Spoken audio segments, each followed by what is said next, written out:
दोस्तों, क्या कभी आपने किसी ऐसे देश के बारे में सुना है जहां पर लोग अपनी नाक की सर्जरी करवाना गर्व की बात समझते हैं? या फिर आप क्या ऐसे देश के बारे में जानते हैं जहां लोग कभी नहीं नहाते, लेकिन फिर भी कोई बीमारी उन्हें छू तक नहीं पाती और उनका हाइजीन लेवल तो भाई साहब हमसे और आपसे भी बढ़िया है? अरे नहीं दोस्तों, हम मजाक नहीं कर रहे, बल्कि वाकई में इस तरह के ब्यूटी स्टैंडर्ड्स मौजूद हैं जहां लोग खुद को खूबसूरत दिखाने के लिए ऐसी ऐसी चीजें करते हैं कि क्या ही बताएं। एक जगह तो ऐसी भी है जहां अपनी खूबसूरती को दिखाने के लिए महिलाएं और पुरुष जानलेवा दर्द सहने तक को तैयार हैं। अब ये सारी जगह कहाँ है और यहाँ क्या क्या होता है, इसके बारे में जानने के लिए हमारे साथ वीडियो के बिल्कुल अंत तक चिपक कर बैठ जाना। जापान। दोस्तों, आपने अक्सर ये देखा होगा कि जिन लोगों के दांत आड़े टेढ़े होते हैं वो उन्हें ठीक करवाने के लिए तरह तरह के ट्रीटमेंट करवाते हैं और कई लोग अपने दांतों में महीनों तक ब्रशेस भी लगवाते हैं ताकि उनके दांतों का शेप सही हो जाए। लेकिन बबुआ, जापान में ऐसा कोई भी नियम कानून नहीं है, बल्कि वहां तो एकदम उल्टा होता है। यहाँ पर टेढ़े मेढ़े दांतों का कॉन्सेप्ट चलता है जिसे येबा कहते हैं। जहां खास करके लड़कियों के दांत अगर टेढ़े मेढ़े हैं तो वो इसे अपनी खुशकिस्मती समझती हैं, क्योंकि यहाँ पर रहने वाले लोगों के मुताबिक इस तरह के दांतों वाली स्माइल काफी क्यूट मानी जाती है। इसीलिए अगर किसी लड़की के दांत सीधे सपाट होते हैं तो वो जानबूझकर डॉक्टर के क्लिनिक में पैसे खर्च करती है ताकि इनके दांत टेढ़े मेढ़े हो जाएं। ये वाकई में बड़ा अजीब है, पर अब जापान के लोगों को टेढ़े मेढ़े दांतों वाली स्माइल ही पसंद आती है, तो हम और आप क्या कर सकते हैं। ईरान। दोस्तों, आंकड़ों के अनुसार दुनिया भर में सबसे ज्यादा नाक की सर्जरी ईरान में ही होती है, जिसकी सबसे बड़ी वजह यही है कि यहाँ महिलाएं केवल अपना चेहरा ही दिखा सकती हैं। इसलिए यहाँ रहने वाली महिलाएं ये चाहती है कि उनका चेहरा बिल्कुल परफेक्ट दिखे, जिसके चक्कर में वो हजारों डॉलर्स की सर्जरी करवाने में कसर नहीं छोड़ती।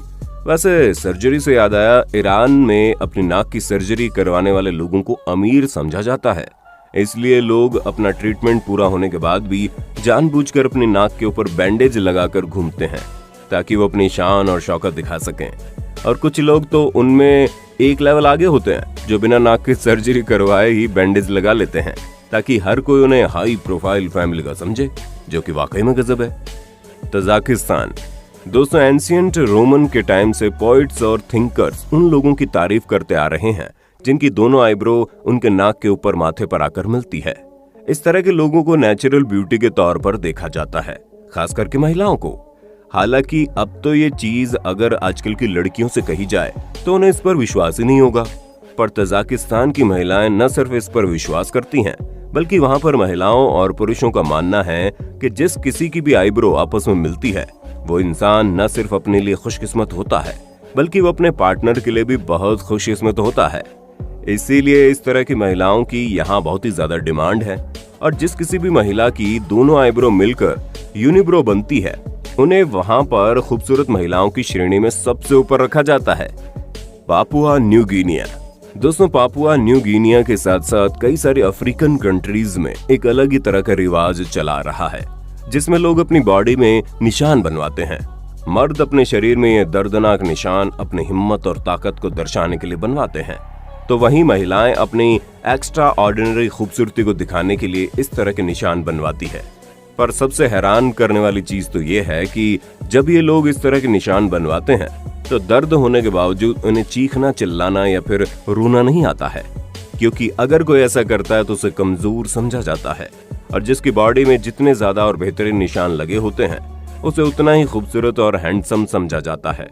यहाँ तक कि उनके लिए शादी के रिश्ते भी बहुत अच्छे अच्छे आते हैं, जो कि भाई साहब हमारे हिसाब से तो बिल्कुल अलग लेवल का पागलपन है।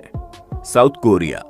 अब दोस्तों, आप साउथ कोरिया की सतरंगी ब्यूटी स्टैंडर्ड के बारे में सुन लीजिए, जिसके चक्कर में यहाँ पर अधिकतर 19 से 50 साल के उम्र की महिलाएं अपने लाइफ में एक न एक बार अपने चेहरे की सर्जरी जरूर करवाती हैं। यही कारण है आपको साउथ कोरिया की हर गली मोहल्ले में कॉस्मेटिक सर्जरी का क्लिनिक मिल जाएगा। असल में यहाँ पर बहुत ही स्ट्रिक्ट ब्यूटी स्टैंडर्ड हैं, जिसके मुताबिक जिन लड़कियों का चेहरा पान की तरह नीचे से पतला और ऊपर से चौड़ा होता है तो उन लड़कियों को खूबसूरत माना जाता है और चेहरे पर इसी तरह का शेप पाने के लिए लड़कियां कई सारी प्लास्टिक सर्जरी से गुजरती हैं, जिसके चक्कर में न सिर्फ उन्हें मोटी रकम चुकानी पड़ती है बल्कि भयानक वाला दर्द भी सहना पड़ता है। पर वो कहते हैं ना, कुछ पाने के लिए कुछ खोना पड़ता है साहब। ठीक ऐसा ही साउथ कोरियन लड़कियों के साथ होता है। पर क्या आप केवल अपने चेहरे को पान की तरह बनाने के लिए इतने सारे पैसों का नुकसान और अपने शरीर के दर्द को झेलना पसंद करेंगे, या फिर आप भी हमारी तरह नेचुरल ब्यूटी पर यकीन रखते हैं? अपना जवाब अपने होस्ट और दोस्त सैम को कमेंट करके बताना मत भूलना। चाइना। अब ये बात सुनकर आपको थोड़ा झटका जरूर लगेगा, लेकिन चाइना में भी खूबसूरती का मतलब गोरा चेहरा ही होता है। जी हाँ, तभी तो चाइना की न सिर्फ लड़कियां बल्कि वहां के लड़के भी अपनी स्किन को गोरा रखने की पूरी कोशिश करते हैं। इसलिए लोग बीच पर जाना ज्यादा पसंद नहीं करते, और इनकी ऐसी सोच के पीछे का कारण है लिविंग ऑफ स्टैंडर्ड्स। ऐसा माना जाता है कि जिस किसी की भी स्किन साफ सुथरी और गोरी होती है वो हाई प्रोफाइल सोसाइटी से बिलोंग करता है, और जिसकी स्किन गंदी और धूल मिट्टी से भरी होती है वो फील्ड वर्क करता है, यानी उसे फाइनेंशियली प्रॉब्लम है। और इसी सोच के चलते चाइना के लोग जितना ही ध्यान अपने काम पर देते हैं उससे कहीं ज्यादा ध्यान अपनी स्किन पर देते हैं। मॉरिटेनिया। दोस्तों, जीरो फिगर वाला फैशन तो आप जानते ही हैं, जिसके मुताबिक लड़कियां जितनी पतली दुबली होती हैं उन्हें उतना ही खूबसूरत समझा जाता है। पर भाई साहब, अफ्रीका के मॉरिटेनिया में ऐसा कुछ भी नहीं है। जब तक यहाँ पर लड़कियां तंदुरुस्त नहीं होती उन्हें खूबसूरत नहीं समझा जाता, और इसी के चक्कर में कई सारी माएं अपनी लड़कियों को बचपन से खिलाना पिलाना शुरू कर देती है, और कई बार तो लड़कियों को समर कैंप जैसी जगहों पर भेज दिया जाता है जहाँ उन्हें अच्छा खासा खाना मिल सके और वो और भी ज्यादा अट्रैक्टिव दिखें, ताकि उनके लिए लड़का ढूंढने में कोई परेशानी ना हो। क्योंकि कई सारे रूरल एरियाज में लड़के पतली दुबली लड़कियों के मुकाबले तंदुरुस्त लड़कियों को ही पसंद करते हैं। म्यांमार। अब बात करते हैं म्यांमार की, क्योंकि यहाँ पर रहने वाले लोगों का ब्यूटी स्टैंडर्ड जितना ही ज्यादा इंटरेस्टिंग है उतना ही ज्यादा हैरान करने वाला, जो कई सारे टूरिस्ट को अपनी तरफ अट्रैक्ट करता है।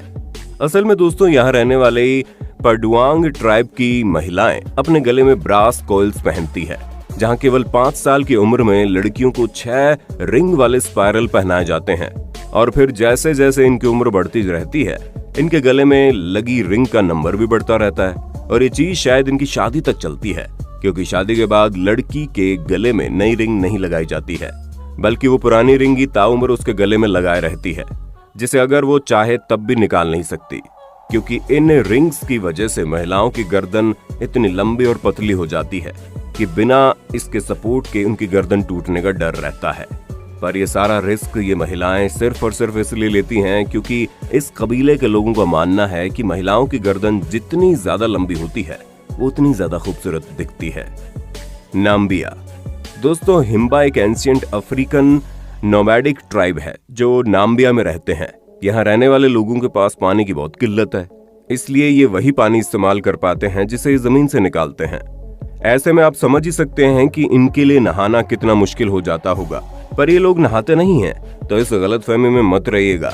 इनका शरीर गंदा होता होगा और कई सारी बीमारियों ने इनके शरीर में घर कर लिया होगा, क्योंकि बीमारियों से बचने के लिए ये लोग लाल रंग का एक नेचुरल ऑइंटमेंट बनाते हैं, जिसमें गाय के दूध का मक्खन और कई सारे हर्बल प्रोडक्ट्स को मिला दिया जाता है, और फिर ये लोग उसे अपने पूरे स्किन में और बालों के ऊपर लगाते हैं, ताकि इनकी स्किन न सिर्फ धूप से बची रहे बल्कि उसके अंदर किसी भी प्रकार के जर्म्स ना लगे, जो कि सच में इनक्रेडिबल है।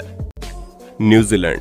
दोस्तों, न्यूजीलैंड में रहने वाले इंडिजिनस पीपल, जिन्हें माओरी के नाम से जाना जाता है, आपको बता दें यूरोपियंस के आने से पहले इनकी पॉपुलेशन यहाँ सबसे ज्यादा थी। पर इनकी सबसे खास बात इनके टैटूज हैं। जी हाँ, जहाँ आज के समय में लोग अपने बॉडी को सजाने के लिए टैटू बनवाते हैं, वही मौरी ट्राइब से बिलोंग करने वाले लोग इसे अपने आईडी कार्ड के तौर पर बनवाते थे। यानी जिसके शरीर में टैटू नहीं है उसे इस कबीले का हिस्सा नहीं माना जाता था। हालांकि इनके टैटू बनवाने का तरीका भी बहुत अलग होता था, जिसमें सीक्रेट मैसेज छुपा होता था। जैसे कि मौरी वुमेन अपने लोअर लिप से लेकर अपने चिन तक टैटू बनवाती थी ताकि इनकी पहचान बनी रहे। तो दोस्तों, आज के लिए बस इतना ही। उम्मीद है आपको हमारी आज की वीडियो पसंद आई होगी। अगर हाँ, तो इसी तरह के इंटरेस्टिंग वीडियोस को लगातार देखते रहने के लिए चैनल को लाइक, शेयर और सब्सक्राइब करना ना भूलें। धन्यवाद।